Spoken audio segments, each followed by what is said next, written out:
Assalamualaikum warahmatullahi wabarakatuh. Perkenalkan, saya Fitriyanti Juna dengan NIM 221-24041 Program Studi Pendidikan Pancasila dan Kewarganegaraan, Fakultas Ilmu Sosial Universitas Negeri Gorontalo. Video ini dibuat untuk memenuhi tugas UAS mata kuliah Sosiologi Politik. Nah, dosen pengampu Bapak Saleh Al-Hamid, SIP, MA. Saya dari kelompok 4 yang beranggotakan 4 orang, salah satunya saya. Nah, judul materi kelompok 4 yaitu tentang sosialisasi politik. Pokok pembahasan yang saya ambil yaitu agen sosialisasi politik. Nah, berikut pembahasan yang akan saya jelaskan tentang agen sosialisasi politik. Nah, agen sosialisasi politik. Sosialisasi politik dilakukan oleh berbagai pihak yang berperan membentuk pengetahuan, sikap, nilai, norma, dan perilaku politik seseorang. Menurut Damsar, ada 4 agen utama sosialisasi politik, yaitu keluarga, sekolah, kelompok teman sebaya, dan media massa. Keempat agen ini dianggap paling strategis dalam membentuk kepribadian politik manusia. Namun selain itu masih ada agen lain yang juga berperan seperti tokoh agama, tokoh budaya, elit informal, organisasi masyarakat, dan LSM. Keluarga merupakan agen sosialisasi politik yang paling awal dan paling berpengaruh. Nah, dalam keluarga, sosialisasi politik berlangsung melalui 2 pola, yaitu yang pertama sosialisasi referensi, yaitu pola ini menekankan kepatuhan anak kepada orang tua.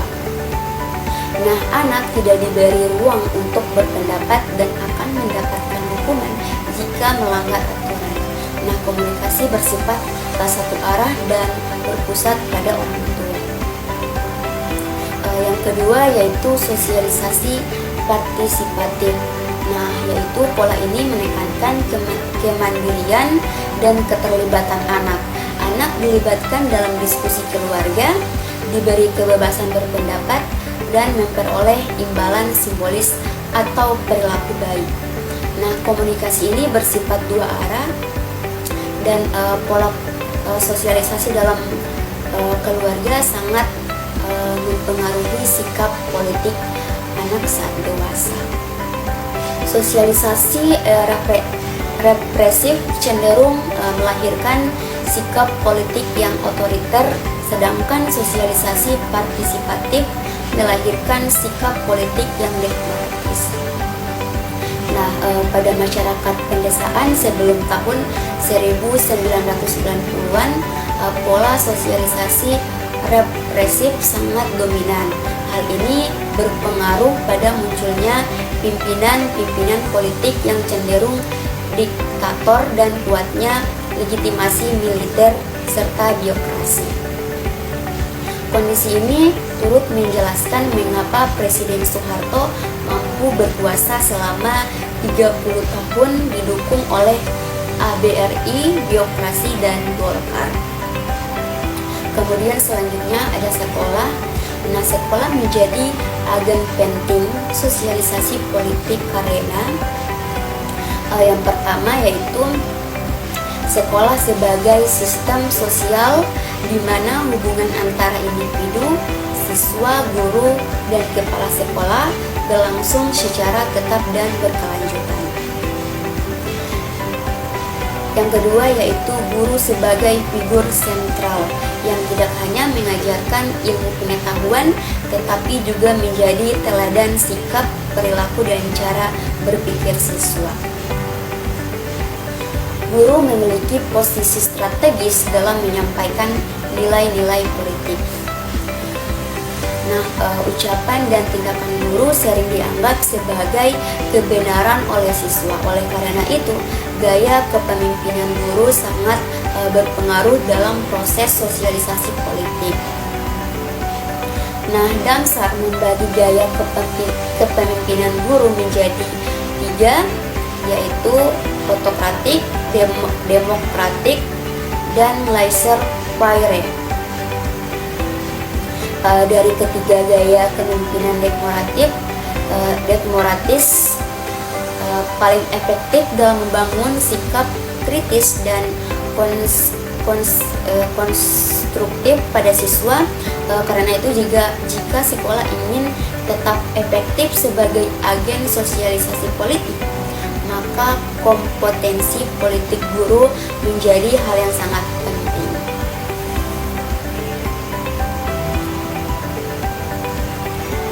Nah, berikut studi kasus sosialisasi keluarga dan sosialisasi sekolah. Yang pertama yaitu studi kasus sosialisasi politik dalam keluarga. Judul kasus yaitu pendidikan politik dalam keluarga menjelang pemilu 2024 sampai 2025. Nah, menjelang pemilu 2024 dan berlanjut hingga dinamika politik pada tahun 2025, keluarga di Indonesia memainkan peran penting sebagai ruang awal terjadinya sosialisasi politik.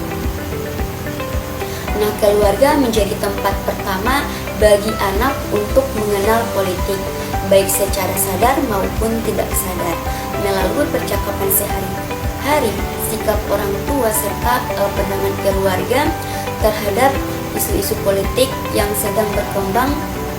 Nah, dalam konteks ini keluarga berfungsi sebagai agen sosialisasi politik primer karena nilai dari sikap politik yang ditanamkan sejak dini cenderung melekat dan mempengaruhi orientasi politik anak di masa depan.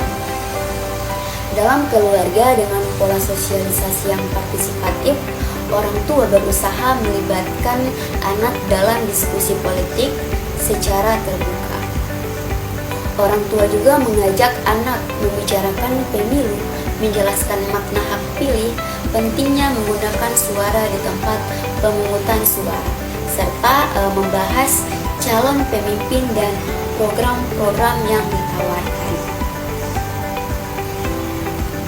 Nah, anak diberi kesempatan untuk menyampaikan pendapatnya, bahkan jika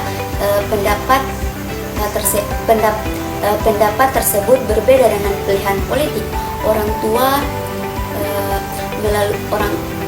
melalui proses ini, anak belajar bahwa perbedaan pandangan adalah hal yang wajar dalam demokrasi dan bahwa setiap warga negara memiliki hak untuk berpikir dan menentukan pilihan secara mandiri.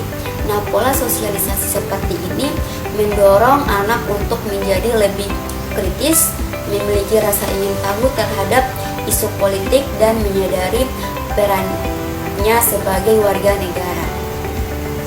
Sebaliknya, dalam keluarga dengan pola sosialisasi referensi, proses pendidikan politik cenderung berlangsung secara satu arah. Orang tua seringkali memaksakan pilihan politiknya kepada anak dan menuntut kepatuhan tanpa memberikan ruang diskusi. Anak disarankan untuk mengikuti pilihan keluarga dengan alasan loyalitas atau tradisi, bahkan ada yang dilarang mengkritik tokoh politik tertentu. Nah, dalam situasi seperti ini, anak dilatih untuk memahami alasan dibalik suatu pilihan politik. Nah, melainkan hanya diajarkan untuk menerima dan mengikuti.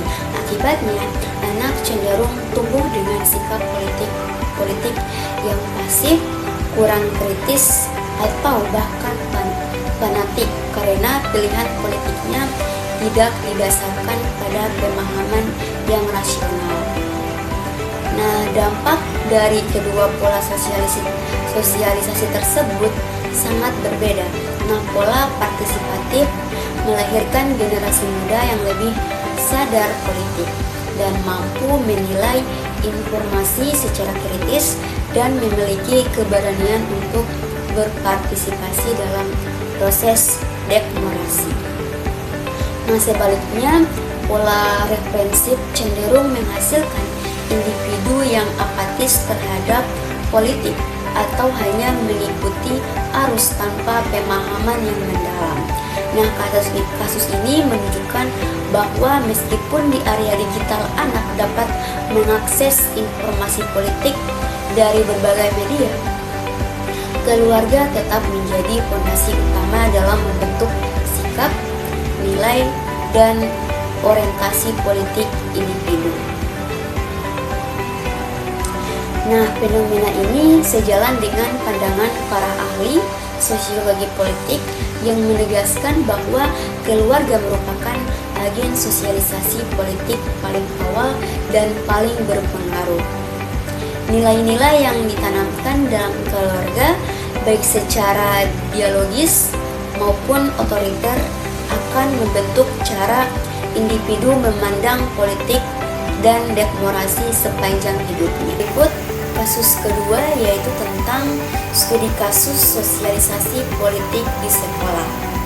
Nah, judul kasus tentang pendidikan demokrasi melalui OSIS dan Project P5 tahun 2024 sampai 2025. Nah, sosialisasi politik di sekolah dapat dilihat secara nyata melalui pelaksanaan pendidikan demokrasi dalam kegiatan OSIS dan proyek penguatan profil pelajar Pancasila. Dengan tema suara demokrasi yang banyak diterapkan di sekolah menengah di Indonesia pada tahun 2024 sampai 2025.